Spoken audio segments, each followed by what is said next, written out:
Okay, welcome back to Steeler Thoughts and Chief Feelings, episode 50.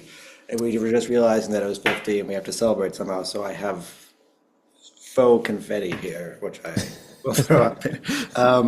That's our episode 50 celebration. The Justin Houston episode. We debated Larry, but Houston, I think, takes the cake there. I'm your co-host, Chris. I'm the Steelers fan and philosophy professor here. And I'm your other co-host, Ajay. I am the Chiefs fan and psychiatrist here. Thanks to all of you who've been following along here on YouTube or here on whatever podcast app you're listening to this on.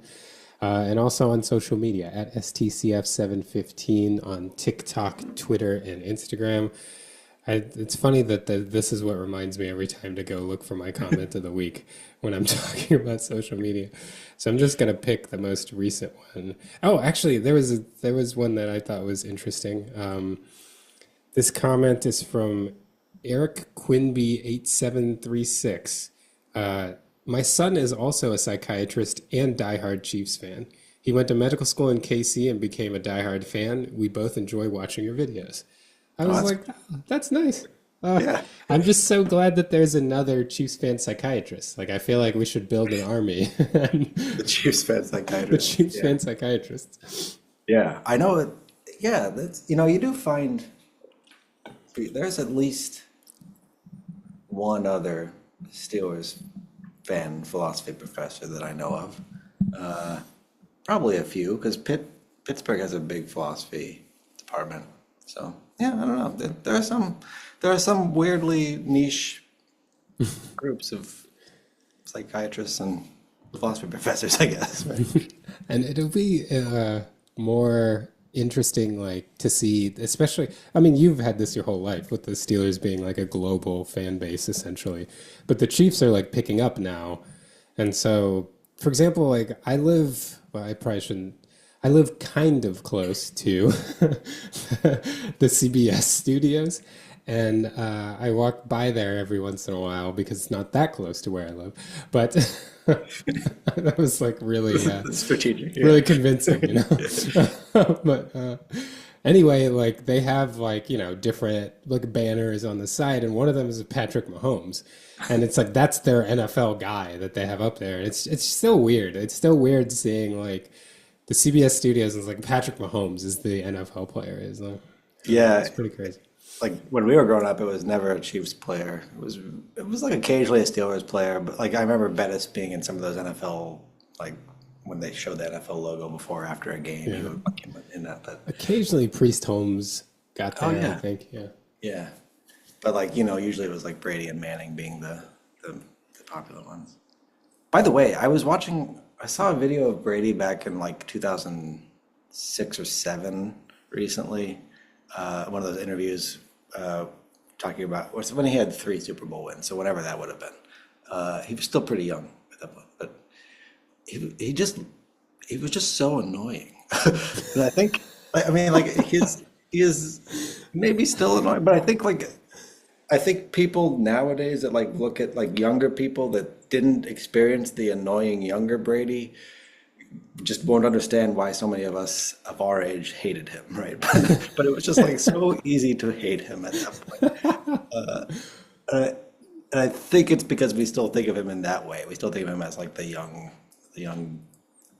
annoying guy that he was. Right? So Well, and the other thing too is like around that time, like pre 2007, like he wasn't that great of a quarterback. Like, he had won 3 Super Bowls and everybody was like, did he have good qualities? Yes. Like you can't win 3 Super Bowls without having good qualities. Like he was clutch and he made some, but like overall, like people, like Peyton Manning was clearly a better quarterback back then. And it was weird for all of us being in the middle of this disco. I mean, this was around the time that Vince Young was getting a lot of praise because he had a season where he won a lot of games. And this whole like quote unquote QB wins discourse was at its worst, I feel like, at that time when Brady was winning those early Super Bowls. And it goes up and down, but at least Brady later became a good quarterback. And I think that's where a lot of younger people, how they remember him. But a lot of his accolades came when the defense was the driving force of that team.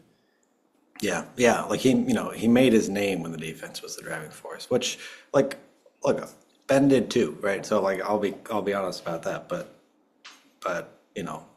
Ben wasn't as popular a player as Brady was, and there's good reason to be. So, yeah, I mean, like, go back and look at his stats. And I know stats aren't everything, but like compare them to Manning's stats, like year for year, and there was a while there where they were clearly inferior, and then there were some years where they were definitely better. But for a while it was, yeah, Manning was definitely the better quarterback. He just wasn't getting the Super Bowls because the rest of the team was, you know, not as good, or he made bad plays at crucial times or whatever. But yeah. Anyway, that was just a digression. Anything else we should mention before we get into? We have a couple games to talk about. I guess we could probably focus on the more recent ones, but Yeah, it's maybe yeah. Well, I don't know which. Do you want to? I don't even remember who the Steelers played before the Bengals because we I'm played the still Browns. so. Oh, so we miss out on a good opportunity. It was a fine game. Yeah, like that was a good game. He came out of that pretty positive. But it's hard to. I think it's hard for me to take that too seriously when the Bengals game happened right after it, and we saw how that went. So, yeah. That was well, it was so disappointing on so many levels. I don't even know. Like, if I wasn't as busy as I am, I really would wanted to do like a good film study deep dive on the defensive performance because I just could not. Like, I was pulling my hair out at so many different things in that game. I mean, first of all, to start with, like, the Steelers were in complete control of the game at the beginning. I think that's what people forget. And I thought it turned on that awful pick by Rodgers, which really was the one bad thing he did. I don't know. I thought he played a really good game, but that was a terrible pick. It was not clear what was going on. I think one of the Steelers coaches said that Metcalf did something wrong on that play. This is the deep pass that was like nowhere near Metcalf, right? Right. Yeah. I think Ben on his podcast speculated that the safety when Rodgers threw it was like in the Bengals logo and it was a white uniform on a white logo, and so maybe he missed the safety there.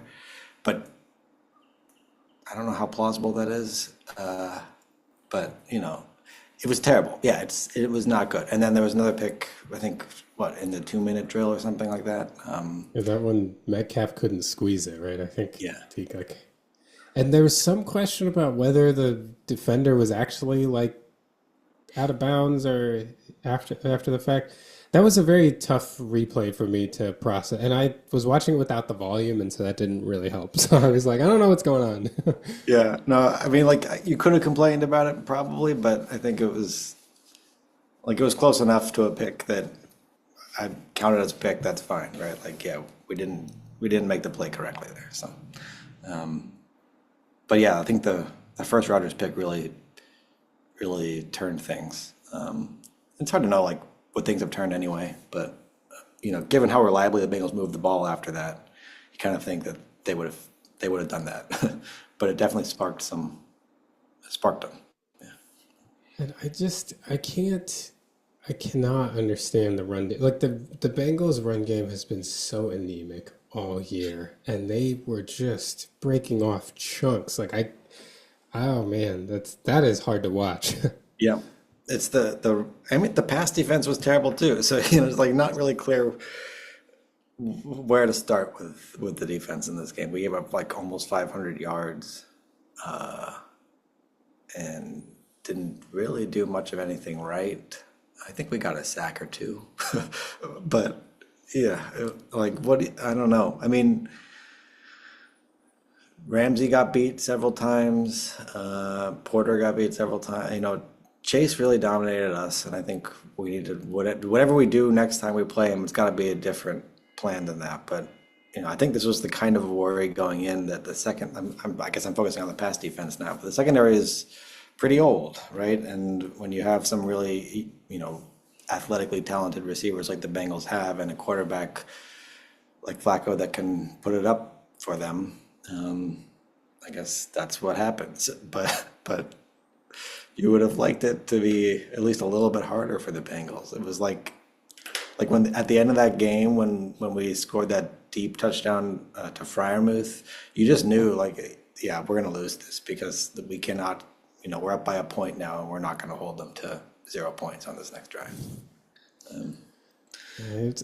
I mean, again, like I really wish maybe this weekend before the games, if I have an opportunity, I do want to just go through the film of that game because what it looked like to me, without like studying it or rewatching it, was that I mean, like we've talked about before on the podcast, like the Steelers can't play man. They just cannot. Their corners are not holding up. And what it felt like was that when the Steelers would drop zone into zones, the Bengals would run all over them. And so then they'd switch to like a man look and get more people in the box. And for whatever reason, and again, like I need to actually look into it, but it felt like the Steelers were blitzing a lot more than they usually do. And a lot of times it felt like the Bengals were just running chase behind the blitz. And just it was one on one in breaking route, nobody in the middle of the field. It just was like taking candy from a baby. It was so easy. Yeah. And the back and forth of like not being able to stop the run, then committing to the run and just getting burned on these easy underneath like pass. And then Jamar Chase, and this is someone, as someone who I love Rashee Rice, like Jamar Chase is the best yards after the catch receiver in the NFL. Like you get him the ball on the move, that's Yeah. it's done. Like that, oh, and it was just like nothing was working. They were just you could just go back and forth between these two things over and over, and that's what it felt like they were doing. Yeah, I mean, it agrees a little bit with what Tomlin said the main problem was that the run defense was not working, and then that when we had to commit extra guys to the box, the pass defense failed. I don't know that I would say that the problem period was or the problem was the run defense period, right? Yes, that was a big problem, but the pass defense was terrible too. So it's not obvious to me that if the run defense had been better, the pass defense would definitely have been better. But like if the base run defense had been better without committing extra guys to the box, because the pass defense just like it was not good. I do feel like though they can play zone okay. Like they, especially like I'm trying to remember the last time I mean I watched some of the Browns game, and I thought against the Patriots too. Like when you played zone, and I know the Patriots like carved you guys up, but yardage wise at least without the Yeah. turnovers, but. Like it just feels like when the Steelers play zone, they can hold up. Like it's good enough, especially because I actually think this offense is pretty good. So like if the defense can just hold up and keep the game around 20 points, I think the offense is fine. But the moment they're asked to play man, like oh man, it's terrible. Yeah, I mean, even Ramsey, I think he thinks he's younger and more and quicker than he is, right? Yeah. I don't think he's accepted that he's sort of on the decline physically, and it was pretty clear here when I think both Chase and Higgins burned him a couple times, but at least Chase did. Well, and I will say, so I'd say the same thing about Darius Slay too. I feel like Oh he yeah, thinks he's a little younger than he is. yeah, But the one thing I will say, and I don't want this to come across as like a complaining about the officials thing, because I like the Bengals were going to carve up the Steelers regardless. The Bengals wide receivers get superstar calls. Like, how in the NBA when it's just like, well, that's LeBron, so we're going to call a foul. Like, some of those like holding and PI calls that happen against Chase and Higgins, it's like, I don't know. And especially like Joey Porter Jr. has a target on his back at this point. But yeah, it's the other guy who I feel like has weirdly been penalized unfairly a lot this year it's his name Eccles. yeah, Uh, I feel like he's had a couple where it's like he was fine. Like yeah. what but I do feel like and this is not unique to this game or even this year. In general, I feel like the Bengals receivers, maybe it's because they're so physical, but they seem to really get superstar calls in a way that I don't feel like is that common in the NFL. Yeah, you're right about Eccles. Like the trend it's weird too because it's not like he's been like a big name player that would have a target on his back for penalties. But he has been pretty good for us, and yet he does get these calls more than you would think, and especially when you watch the players, like yeah, I don't think he deserved that. But I do wonder about whether, yeah, I mean Slay is, yeah, like maybe he shouldn't be starting. Like maybe we should, maybe like Eccles has been better in a somewhat different role, but like maybe, we got to change up something there. So I don't know. What do you make of Jamar? Didn't Jamar Chase essentially say that like we knew exactly what they were gonna do on defense, Yeah. something to that effect? Yeah. I mean, this is what, like, I don't know how many times we've heard an opposing team tell us that over the last, I don't know, 5 years. Our defensive philosophy, I think, is still just like, look, we're gonna line up and beat you. We're not gonna out scheme you. We're just gonna line up, and I just like it's not working. Like people know what we're gonna do, and they can scheme against it. And sometimes it works better than others. But when you have the right players, it's like the Bengals do apparently. If you know what we're gonna do, it's pretty easy to beat us. So I don't know. I feel like we need to do something non-standard for us, and mix things up in ways that teams are not expecting. But Yeah, I think the Patriots are the team that used to say that a lot too, right? That like I think I saw something that Julian Edelman was saying that like yeah, when we played the Steelers in playoffs, like we knew what yep, they were gonna do. they routed us in the 2017 AFC Championship, and I think after that it was like, yeah, we knew it was coming, and we knew exactly how to handle it, and like every Steelers fan knew what was coming too, right? It was like, we can't play zone in this game, we're gonna get destroyed, and we played zone and we got destroyed, right? So, uh, Well, the Chiefs didn't know enough of what was coming in that playoff run because we lost the Steelers in the divisional round. yeah, maybe that's like we had the players to play zone against some teams, but not against the Patriots.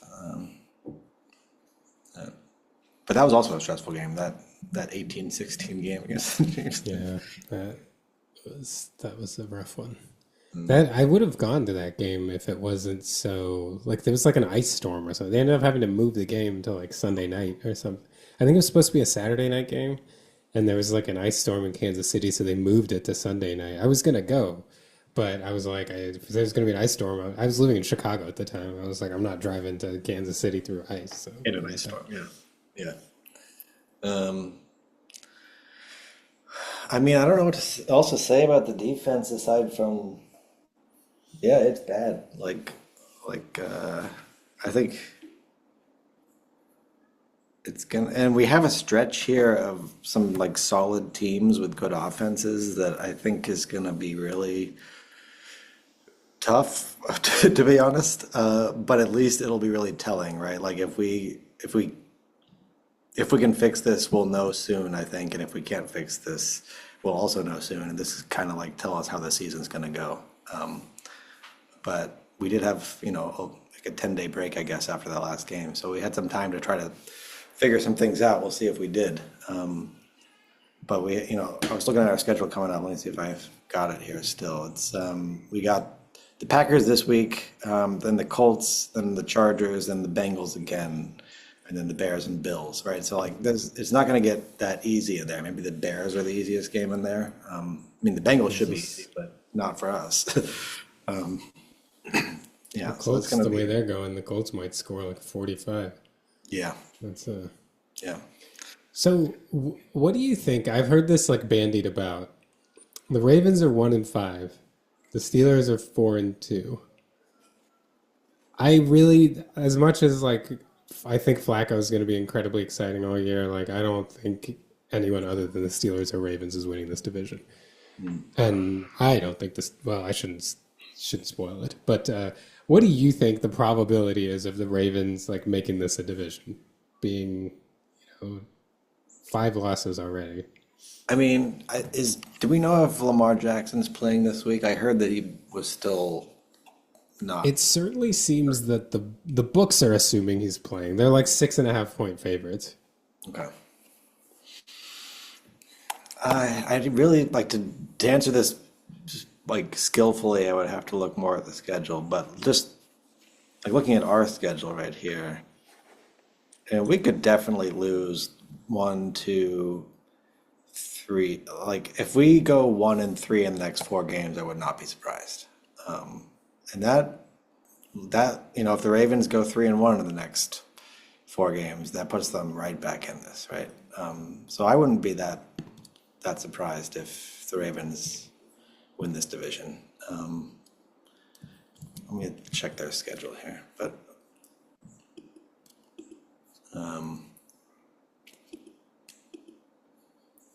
slowly. Okay, so they get the Bears, Dolphins, Vikings, Browns, Jets, Bengals. I don't know. I mean, we have comparable schedules, but I think theirs looks a little bit easier over the next couple of weeks. I do think they could, like, in 5 weeks, I would not be surprised if this was very tense for us, or we were, you know, could we be? Yeah, we could be trailing the division by then. Like, I wouldn't be that surprised. I don't know. You don't, I you don't think so? so I think from this point, I think it's really unlikely that the Steelers don't get to 9. And so, like, I feel like the question to me is whether the Steelers get to like 10 or Yeah. 11. I think 9 is fairly safe to assume. And so then for the Ravens to get to 9-8, they've got to go 8-3 from here, which is possible. Um, I will say that if you beat the Ravens in Baltimore in week 14, that might be a wrap. Like, I Yeah. don't know. Like, I think that game, and of course, like, this then harkens back to last year when there was an opportunity to go to Baltimore and end the division. And that didn't work out so well.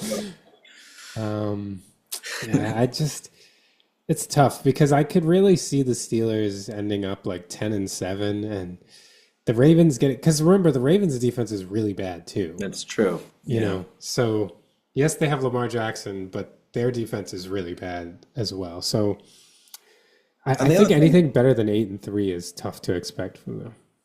yeah, that's like good. That's a good way to think about it, I guess. Like the whole like what's your win total going to be at the end of the season? And I think I don't know. Like our defense surely won't be well. I hopefully it won't be that bad for um, the rest of the season. I think like Because 5-6, that's what it would be, right? 5-6 gets you to 9 wins. yeah, yeah.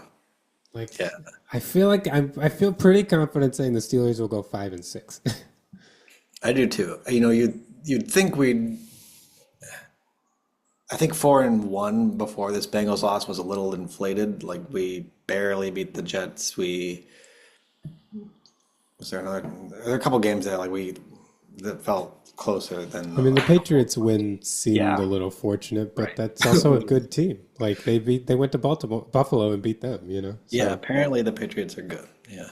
But it's hard to know like whether they were still putting it together when they played. I mean, in some sense they were because they turned it over 5 times against us. But I do think like our offense looks like they've got more answers than they've had in recent years. I feel like I said this last year, but they look better this year than last year. Even when they looked at times looked good last year. I think like Rodgers is still I mean, he got was something. really good. He was really good Yeah. on Thursday. Like that was the best Yeah. game I've seen him play in a couple of years. Yeah. And that I mean the Hail Mary pass to end it, like he's still got quite an arm. Like to see someone a 41-year-old guy throwing it like that is insane. But Didn't they say that was like the longest recorded pass in next gen stats or something? Like since that's nuts. 2017. Yeah. Since 20. Yeah. And it was also high too. It wasn't just long, right? But yeah, that was an impressive throw. Didn't help us, but yeah, I think they're playing pretty well, and like we do have weapons if we can figure out. I don't know that we've like figured out the optimal way to have them all on the field at the same time, but this sort of Darnell Washington, Spencer Anderson package where they're both in there as blockers, and then Washington can run a route or something. Like we could, like we've been. That's been a good find for us that package. And when Washington's at his best, he looks like a much worse version of Gronkowski when he was in his prime, right? As like this big, fast guy, hard to tackle for any corner or safety even. And I think like if we could figure out how to use him, and but our tight end room is just like so good in general. Like, can we can we run that much out of like a 1-3 package? And I don't know. I mean, I don't know, but I we have really feel weapons if we like, can figure out how to use them. yeah, with Washington, to me, I think it's because what it looks like is he's not like the most instinctual receiver. Yeah. But if there's something that they can, because I'll tell you what, like Aaron Rodgers 100% will be able to throw back shoulder to him if they get the timing down. Or if he's able to like, because, but for whatever reason, I think he threw him one. I can't remember if it was this game or it was the Browns game, but he threw a back shoulder throw and Washington was just not looking for it, not ready for it. Like, if they can get that down, Rodgers can throw that ball really well, and Washington has the body that like no one's going to be able to go through him for the ball. Like, so there's certain things that if Washington gets the like receiving chops down, and like they're going to be really really tough to stop on those. Gotta have it 7 yard play. Like if you can just throw it back shoulder to Washington, like that's it. Yeah, like that if we lean into like that, we have Metcalf, we have Washington if he can be the sort of just mountain receiver that it looks like he could if he could just get these sort of back shoulder or just jump ball kind of things down. Like And that would is be Austin was hurt, right? yeah, he was hurt. He should be back this week, I think, Oh, okay. That's even more. which gives us a nice weapon, nice like complement, I guess, to those big receivers. But even like Fryermuth had an awesome game this time, and it was like nice to see that because he's been really quiet. But I've always thought he's better than we've taken advantage of from him, and this was a good game for him. And Jonnu Smith, I feel like hasn't reached. I mean, he's done some good things with us, but not. He could do more, I think. So I don't know. Instead of just taking end arounds. I don't know why Arthur Smith just loves the John Smith end I don't around. understand that either. It's not like he's like that fast, but It's like Metcalf. No, no, no. John Smith. We got it. also like Jalen Warren ran it really well in this game. And I think the line is like starting to kind of gel. Like there was pretty good pass protection here, and the run blocking looked really nice. So like, the offense looks solid, right? And I think that gives us reason for optimism, even if the defense looks like trash right now. Right? I don't know. And the defense, I just don't believe it'll look like this level of trash. It might not be like an elite defense, but I think that it'll be competent. I mean, this was Not terrible. historic, let's say. No, Right? not historic. Oh, I forgot that Tomlin said that. Yeah, that's unfortunate. Right? Maybe he meant historically bad. Yeah, that's possible. Yeah, I think that's right. Like there's promising things here. It'll be fun to see what happens this week. I think Rodgers will, you know, be at least wanting to play well against the Packers. We'll see if he does, but yeah, we never have an easy time against the Packers. And Jordan Love, last time he played us, he had a good time. We did not. Should we predict the game after the break? Yeah, that sounds good. So we'll come back in just a minute here And we're back. with So, a prediction. yeah, Steelers, Packers. What do you think? Yeah. I was so it's really depending on what I think about more in the last game, the offense or the defense. uh, and I think about the defense more currently, which makes me think we're going to lose this game. And I would put it at like 31-23 Packers. And maybe we'll have a chance at the end, but Rodgers will throw a pick or something like that. But that's where I'm leaning right now. I think this game is going to be a lot like the Packers Cowboys Sunday night football game. I think it's going to be like a shootout, and whoever has the ball last is going to win. Yeah. I also I don't really feel because I mean, I know Michael Parsons had a great game last week. Finally, like I shouldn't say finally, but finally he's got some like sack numbers. Yeah. I think he's been playing fine the whole year. It's just that sometimes you don't get the results. But I don't think that defense is that good. They haven't played that well in a little while now, and they've been kind of skating by on these like somewhat mediocre performances. Mhm. So I think that Rodgers is going to light him up, and he's motivated. He's got 10 days off a loss just to sit and think about going back to play the Packers. This one's in Pittsburgh, right? Yeah. Yeah. I think I'm going to predict the Steelers win. I'm going to go 34-31 Steelers. I just don't. I think the Packers are overrated. At the very least, it's going to be like a very close loss. Like I actually, like I think the line was like Packers by 3.5 or something, and I would definitely take the Steelers in that bet. I think it's going to be a really tight game. I think the Steelers have as good a shot as the Packers of pulling it off. I just don't think the Packers are as advertised right now. Yeah. I do think the Packers had, there was a lot of hype about them at the beginning when they had with the Micah Parsons trade, and I don't think they're as good as advertised, but based on that, the hype at that point.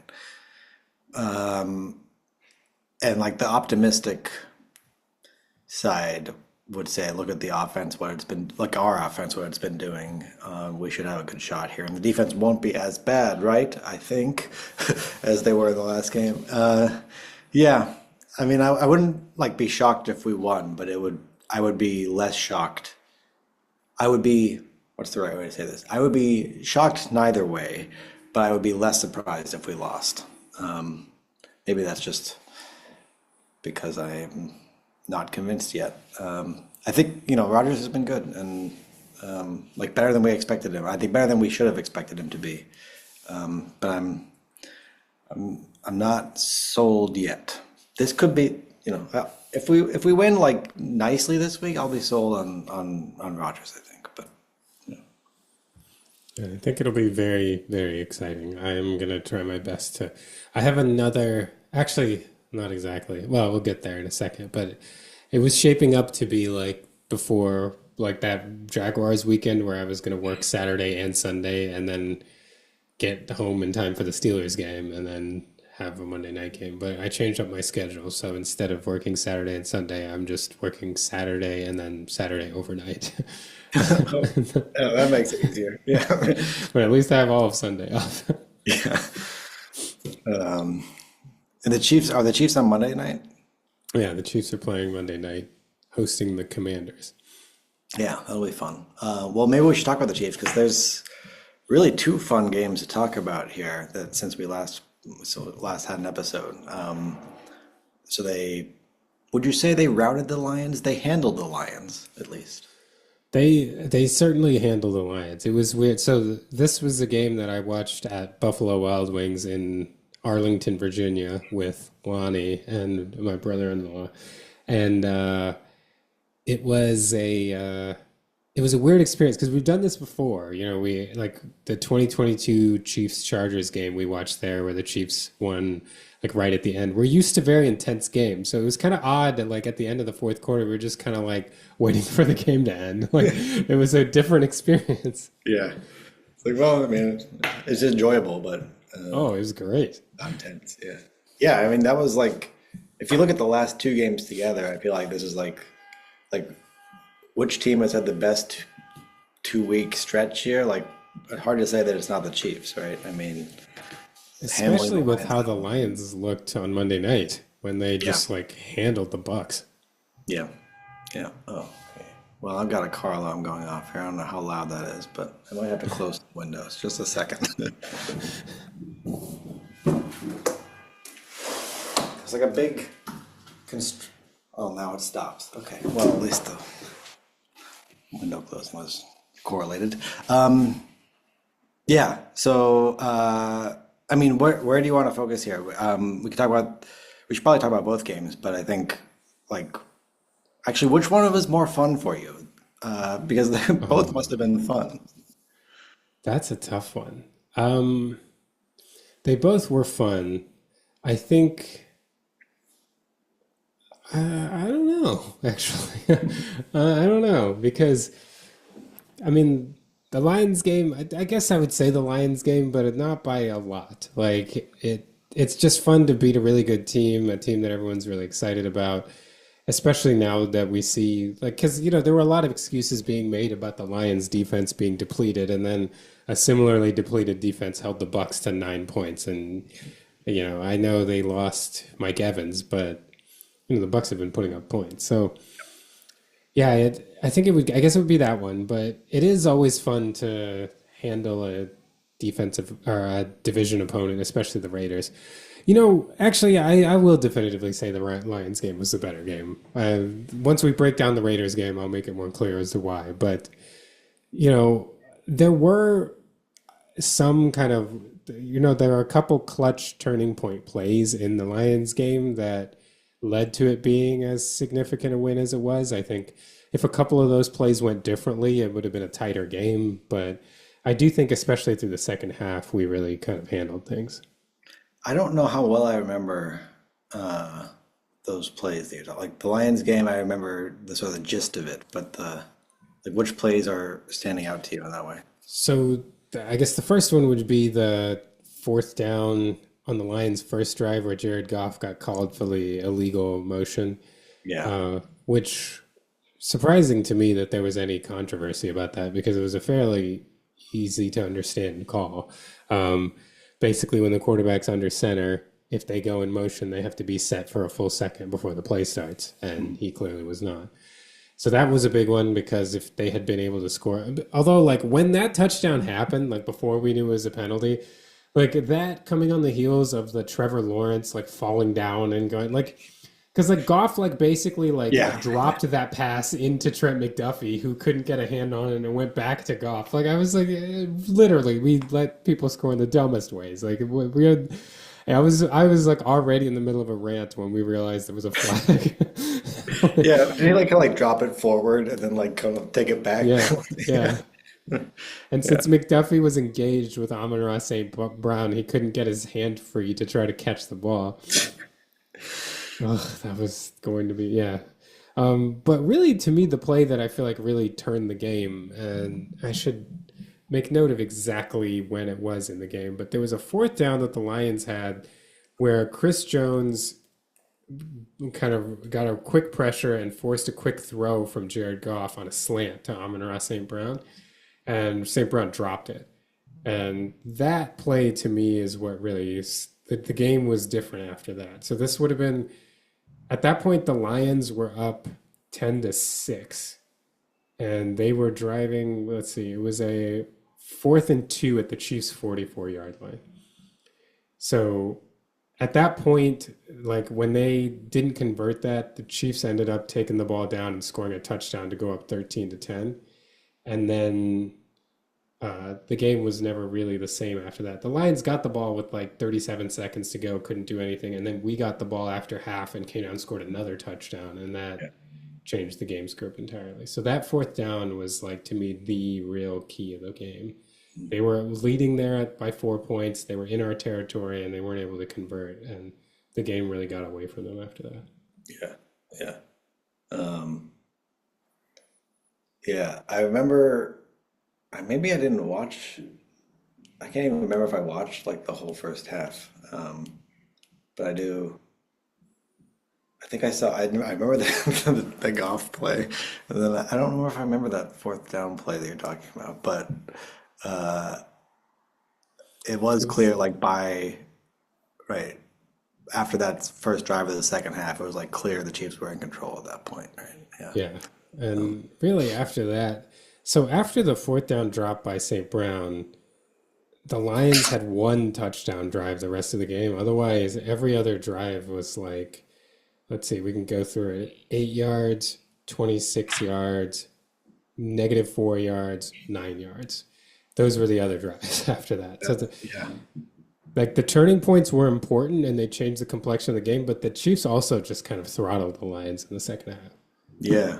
I mean, and then continued it against like the Chiefs. What the defense has just been on a, well, I mean, both the defense and the offense, but like just focus on the defense for a second. That's that streak of drives from the Lions and then holding the Raiders till 95 yards. Is that right?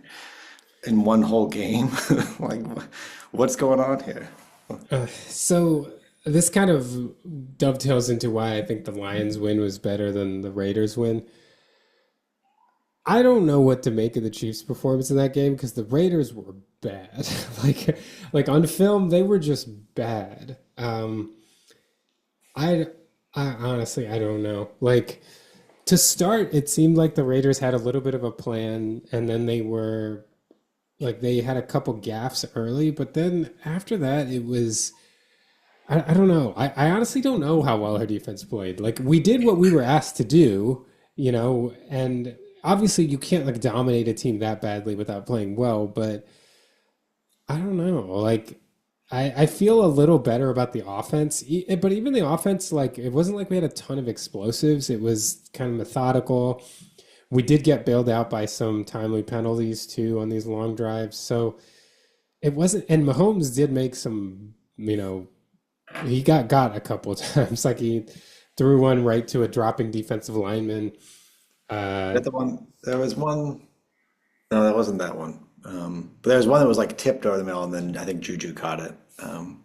that pass I didn't have as much of a problem with because what it looked like to me was, he had Juju was running across the zone, and I think Mahomes was basically trying to give eyes to Xavier Worthy, who was running a curl route to get that defender to come, and then last minute snap over and throw. And I think he just didn't get enough on it to get it wide, as far wide of the defender as he intended.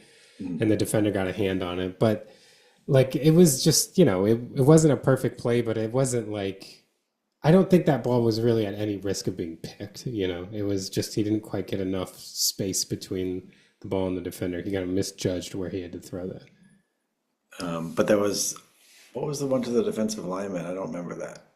It was actually, I think it was the next play right after that one. He was trying to throw a quick like slant to Rashee Rice. And again, there was a defensive tackle that did the same thing. He like rushed for like a second and then dropped back really fast and managed to get his hand in the way.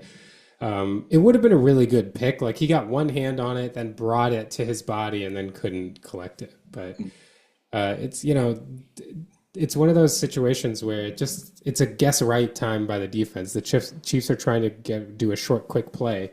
I mean, and this is a good thing to do against them strategically. Like, have guys that look like they're rushed and then drop out because teams know we like the short, quick pass every once in a while. So sometimes you guess right and you have a guy right in the right spot. Right, right in the lane there. Yeah. That's interesting that you characterize the game that way, though, where it's just like the Raiders were just not doing anything, and you don't know how well this reflects on the Chiefs as a whole. I mean, if you look at the numbers, Mahomes had, very good games both against the Lions and the Raiders. He's thrown like 6 touchdowns, no picks the last 2 weeks, and that's that's the default Mahomes game that you expect, right? Yeah. So I don't know. I mean, is there anything concerning about the way they played against the Raiders? Oh, no, definitely not. I think part of it too was when Mahomes was starting to make those near mistakes, like the game was in hand. I definitely think part of it was Mahomes was just kind of feeling it. And even that play to Juju, like I don't think he throws that pass that way in the first quarter. But I think like he's just like, all right, let's go. Like I'm gonna hold my defender and I'm just gonna flip this at the last second over there, and he just was a little off. So no, and I think it's easier to say that the offense played well than the defense. Like the defense just wasn't on the field that much, and honestly weren't doing anything that complicated, which is the other reason why it's kind of usually when I watch the film, you can see Spagnuolo doing a couple crazy things. Like the defense, just like the four-man pass rush was obliterating that offensive line, which is not, I mean, knock on wood, like that would be nice if that stays the case, but I think that said more about the Raiders' offensive line than our defense. Yeah. And I don't know, the secondary just wasn't really that challenged. There were like one or two plays that were really nice. They were trying on the play where Chris Jones sacked Geno Smith. They were trying to run like a crosser for Trey Tucker, who's really fast. And the Chiefs dropped Ashton Gelati, the defensive lineman, who had pretty good awareness then to see the drag route coming and to get in the way and move that. Like that became not an option for Geno. And then at that point, Chris Jones had gotten there. Like that was nice. But there just wasn't a lot like they didn't do anything that special. It was just like the Raiders couldn't do anything. They just got off the field in a short number of plays, and yeah, Yeah. um, that's And I it's a mean, the weird thing that's that was weirdest about it is like, it's hard to shut out a team. It's especially hard to shut out a team when you pull your starters in the third quarter.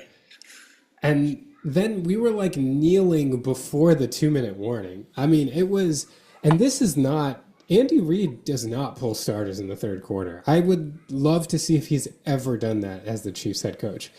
Like, usually it takes until like 5 minutes, 4 minutes to go in the game. I mean, who were we playing before? Oh, against the Ravens. He took a while to pull starters, right? Like, was it the Ravens? Yeah, it was the Ravens, right? When we pulled Mahomes. I don't That's the remember. other game this year that we pulled Mahomes, I think. Yeah, I mean, it would have been plausible. Yeah, I think he pulled Mahomes with like, it was like in the middle of a drive, but it was like down to 3 minute two. He's Right. usually very, very conservative about it. Like, I was happy, but I was shocked to see Gardner Minshew in the game in the third quarter. So that tells you one thing about how much we were dominating him. And then the other thing is that, like, kneeling the ball when, which I think is a little more of an Andy thing. Like, Andy does not like to run up the score. Like, the other thing, we went for it on a 4th and 4 from their like 10-yard line or something because he didn't want like the cheap field goal, and we just ran the ball. So, like that was surprising. The other thing I should say, going back to the other reason why I didn't know that, it's hard to tell how well the offense played. The offense also was just kind of doing the same thing over and over again. Like the Raiders couldn't defend our RPOs, so we just kept running RPO after RPO after RPO. Like it wasn't like they were like bringing out all these like crazy plays or doing anything. It was just like, oh, you can't stop this. Like let's just do this forever. I mean, that's the breed strategy, right? Like find the thing that's working and just spam it, right? Like Yeah. at least Oh, sometimes. and he spammed it.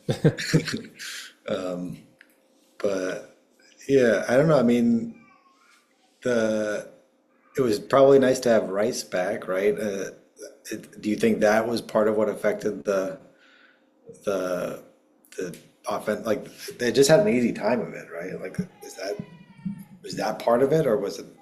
I mean, I don't know what to like. He caught two touchdowns, is that right? Yeah. Okay, and I like mean, 7 catches, but it was like 7 catches for like 40 something yards. It wasn't like a huge yards per catch day. but he looked Um, he looked nimble, didn't he? Like or yeah. maybe I'm thinking about Hollywood. But when you got a lot of receivers that like can do like they're fast and quick, and so maybe I'm thinking about Brown too. But there's a couple plays where I thought like, No, Rice definitely looked nimble. There were a couple like Mahomes threw a no look pass to him on the left side. The thing about Rice is he just looks different from anybody else on the field the first 5 yards after he catches a ball. His acceleration is unlike anything I've ever seen. Like he doesn't have great top end speed, but he gets from zero to top speed really fast. And it's awesome for yards after the catch. He'll just catch the ball and just take off. Um, he definitely looked good, but we were also very clearly putting him in the game to use him. Like he didn't play that many snaps, and when he did get on the field, we were throwing to him like half the time. yeah, And in the red zone, we were clearly going after him. We were trying to get him to score, like, which again tells you how seriously we're taking this game, right? Like it's just like let's get Rice a touchdown. It's like what we would do in Madden, you know? Like, no, I really want to throw a touchdown to this guy. So I don't know. but I mean, we've said this before, but like just with him back, the offense is finally like what you would imagine, right? Coming into like this is scary for everybody else, right? Like you, Rice. I mean, Brown had some nice catches, some nice plays here. Um, Juju, I mean, Worthy, and then I think Kelsey had a couple big. He had a big catch on the first drive. Is that right? Yeah. That Yeah, was actually that was a really, really cool play from Mahomes. So like on that play, the Raiders are running a cover two, and they have Worthy out in the flat, and so Mahomes like shoulder fakes to Worthy first to hold the corner down, and then he like looks over and he's got Brown running a post that takes the safety. And so then he knows that in between the corner and the safety, Kelsey's running an over. And Landon Roberts actually runs with him.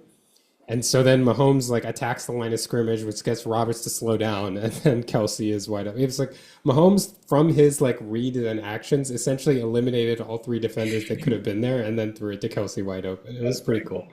Yeah, yeah. Did Kelsey have much of a impact after that? I don't remember. No, not really. He was our leading receiver, I think, and it was basically from that cat. He had like 58 yards or something, and 44 were on that play. Or something. Yeah. No, actually, I might be shortchanging him. Maybe he got higher than that, but I thought he was somewhere around there. But I mean, that also shows like leading receiver had what, 50 some or whatever, 60 some. I mean, and Mahomes threw for 250 plus. I don't remember, but I mean, they just have Yeah, so it many. was in the 270s, I think. Yeah, Kelsey had 54 yards actually, and 44 were on that one catch. Yeah, I don't know. This is like reminding me of the Chiefs offense from, I don't know, 2019, 20, maybe 2018 even. Like, yeah, this is, I don't know how you Apparently, stop it. But yeah, apparently our percentage of drives ending in touchdowns is similar to 2018, like far better than any other Mahomes season. And you were bringing up Brown. I really think that Hollywood Brown and Tyquan Thornton are both having their like Yeah, 100th percentile seasons. If you were to like look at all the possibilities with a simulator before the season, like their performances have been like as good as anyone could have possibly hoped for. If we had gotten 75% of this from both of them, I would have been thrilled. yeah, Like they're yeah. playing so well. Like Brown has been on, and Thornton too. Yeah, you're right.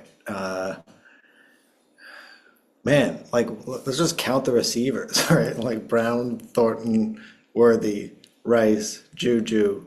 Like take Juju out, but like any of those other ones are playing like maybe a number one on a lot of teams. I mean, maybe I'm overstating it, but like they're playing very, very well, and it's not. I mean, maybe Rice at this point you could say hasn't played that much. So, but still, like the receiver. I mean, I don't know how you like I. Well, I mean, our defense would be hopeless, right? But I don't know what you do. Like, how do you man up against that team? I don't know. Yeah, I mean, and honestly, I feel like, Rice is a number one. I think Worthy's a number one too, and we'll see that when he's healthy. And I think Brown and Thornton, you'd both be like fine with it as a number two on your team. Yeah, yeah, And Juju would be a great number three. And he's like our fifth guy. So, five, right? Yeah, yeah, it's pretty cool. And then we haven't even brought up Kelsey. yeah. And how the running game look? I mean, I remember a couple of plays by like Pacheco had a running touchdown, right? Um, and then was there anything else? I They mean, started getting Brashard Smith involved in the run yeah, game too. The run game is not going to be like good this year, but it's good enough. They're going to more under center, and Pacheco's clearly way more comfortable doing that. He's just not a great runner out of the shotgun. And Pacheco, if he can like see his gaps and get through the line, like then actually is pretty fast. Like so he can be explosive. It just his problem is the vision is not quite to the standard that you'd want. Um, Brashard Smith has a lot of juice. He's just got to figure out how to play running back. He was a receiver up until his senior year of college, and he's like deadly in the open field. And I think he's just got to learn how to run between the tackles. didn't he had some good carries in this game though, right? He did. But it was kind of like garbage time. So I don't know. Yeah. Now they're doing a lot of cool stuff with these like swing pass concepts to Brashard Smith. I actually made a film review video about this. They've been doing it all year, starting with against the Chargers in week one, but then they weren't actually, they were using it as a threat. Like when Kelsey scored his touchdown against the Chargers, it was like a fake swing to Brashard Smith and he released. Well, now they're actually throwing it to Smith too. And so there's this like, they're constantly threatening out at the perimeter and then trying to get guys behind the defense. And they did that, what they did with Kelsey, they did it again with Noah Gray. And again, as an example of how seriously the Chiefs took this game, they threw a swing to Brashard Smith on the left side, and then literally, I'm kidding you not, did the exact same play, except this time they faked the swing and threw it over the top to Noah Gray. Like, at teams will do that, but they'll do the swing in like the first quarter and then do the fake in like the third quarter. This was back to back plays. This is where I'm saying like I don't know what to make of this game. Like this was not like a normal game. That This is was a really weird. that is a strange thing. You don't, yeah. Like usually, yeah, the point of doing that is that like you get them thinking about it, and then when they see it again in the third quarter, it's like, oh, I remember this play, and it's yeah, but we're gonna get behind you this time. But I think that's like it's smart to be doing attacking that way, right? Because even you have your fast guys, like teams have to commit to defending the flat really carefully, and then you sneak someone behind them. But you have so many fast, quick guys that you can do that with in the flat. It's just like, ah, man, I don't know. And the other thing is we have three wide receivers who are very good blockers, so you can put them out there and run the screen to Brashard Smith, and then you can have those guys release, and it's believable. Like Yeah, Juju, Rasheed Rice, and Tyquan Thornton are all good blockers. And then we have Kelsey and Gray. So you basically have five people who reliably could be treated as real threats in a screen to block for Brashard Smith and could also release down the field and then get a big gain as teams are coming up to get the screen. yeah, yeah. This offense is gonna be like barring some catastrophic injuries or something like that. I feel like this is gonna, yeah, you're gonna be good. We are good. So, I mean, what else do you want to highlight from this Raiders or the Lions games, really? I mean, I think you got to be pretty happy with them, right? Yeah, I mean, I think the other thing I'll say just from a defensive perspective is that the defensive backs are playing really well, and particularly the safeties. Brian Cook was like, it's very clear that he had not recovered from that ankle injury in 23 last year. Because last year he was just not the player that he is this year. Like he's playing so much better. It's just a different person on the field. And it's helping to mitigate the loss of Justin Reed a lot that we have like a leader safety in the back that's like eliminating plays by how he's reading the defense.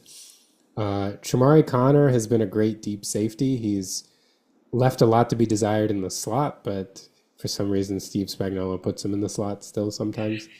Um, but he's been a good deep safety, and the two of them together have been a really effective tandem and have made things a lot easier for the rest of the defense. And that's when Spags' defense plays well, when he's getting really good safety play, which, I mean, I'm sure that's true of a lot of defenses. But and then, Noel Williams coming along has meant that we can put Trent McDuffie more and more in the slot, which helps us cover wise. Jalen Watson's been solid on the outside. So the defensive backs have been very good, and that is good because, in my opinion, like that's the highest form of Spagnuolo's defense. When the defensive back, he's never going to have like a ton of quick win defensive linemen. If you have solid coverage on the back end that gives the pass rush time to get home, and it allows you to have really, really creative blitzes because you can trust your guys to hold on for 3 to 5 seconds while your blitz is getting home. Yeah, yeah. I mean, I feel like, well, it must be nice to have a secondary playing well. That's one thing to say, but the linebackers too have been pretty good, at least in the time that I've been watching the Chiefs this year. Like Bolton and Chanel, both of them have made some standout plays. Maybe, yeah, those are the ones that I remember mostly. But I feel like, what is it? You think it starts in the secondary and then it sort of like trickles down once the secondary is solid, and then everyone or closer to the line of scrimmage can be solid because the secondary is holding up.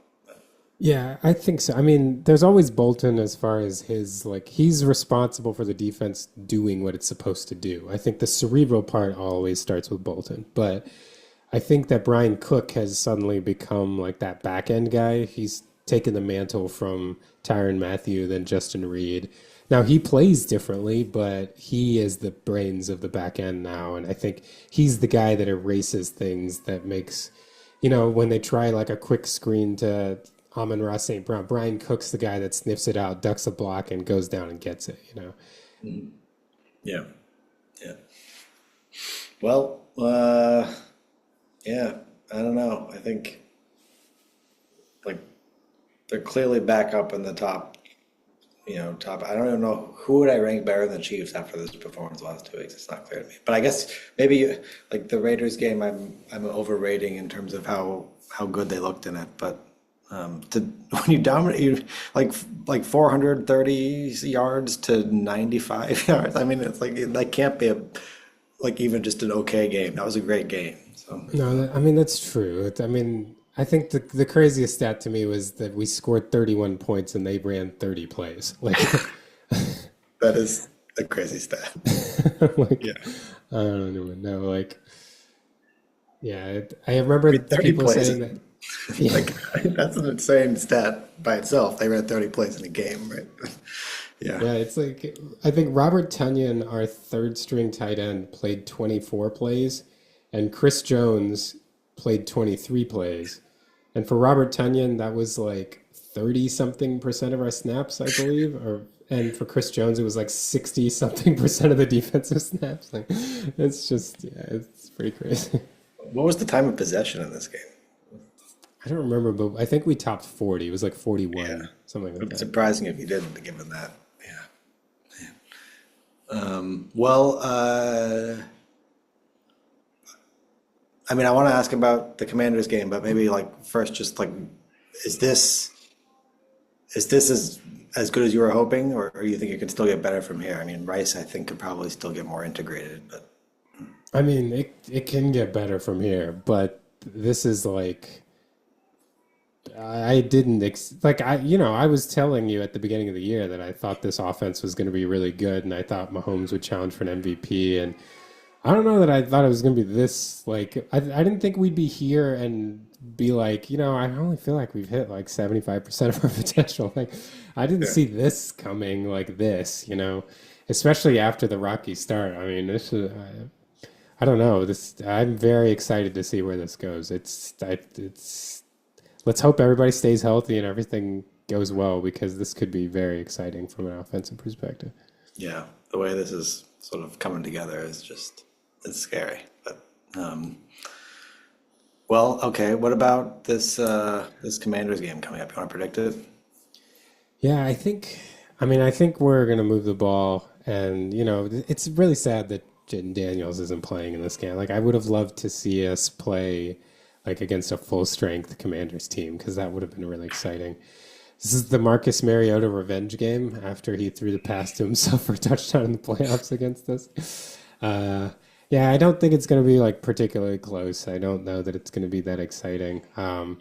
The last time we played well, I think they were actually called the Redskins back then. In 2017, we played them on a Monday night game at home, and it actually was a really close game, and we had to kick a game winner. Harrison Butker, I think it was like his first game as a Chief, and he kicked a game winner. I don't think it'll be like that.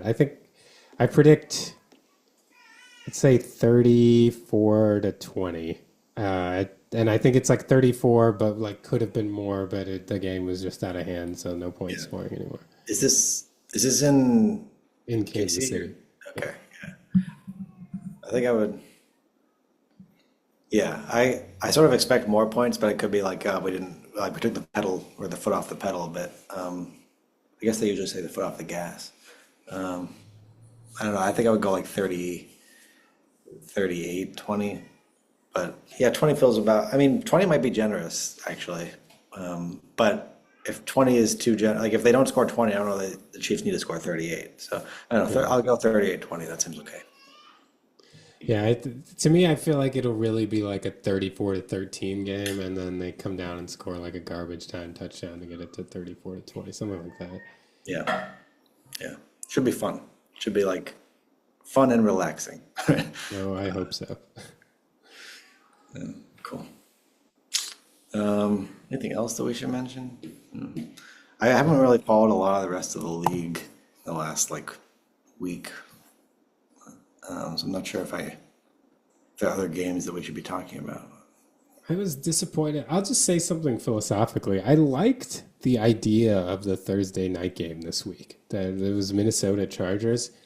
I feel like we have a lot of Thursday night games where it's like the thing about making a lot of them divisional matchups is that a lot of times you don't have two really good teams in the division.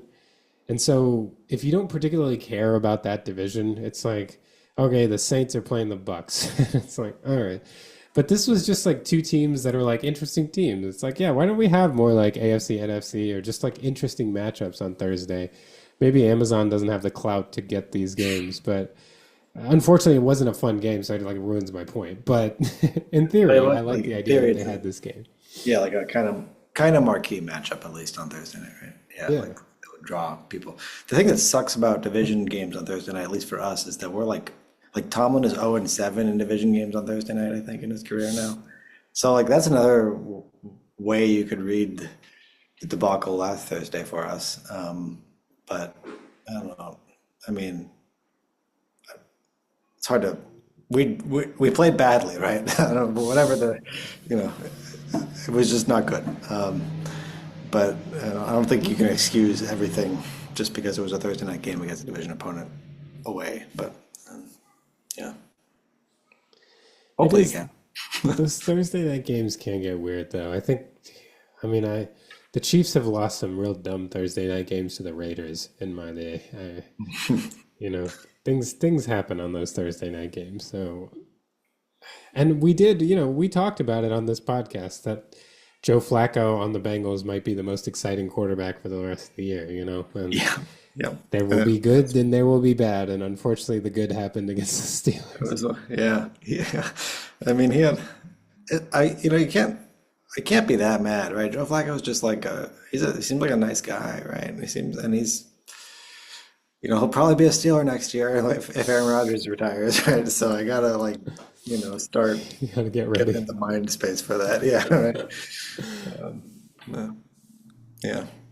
And I So we'll mean, see.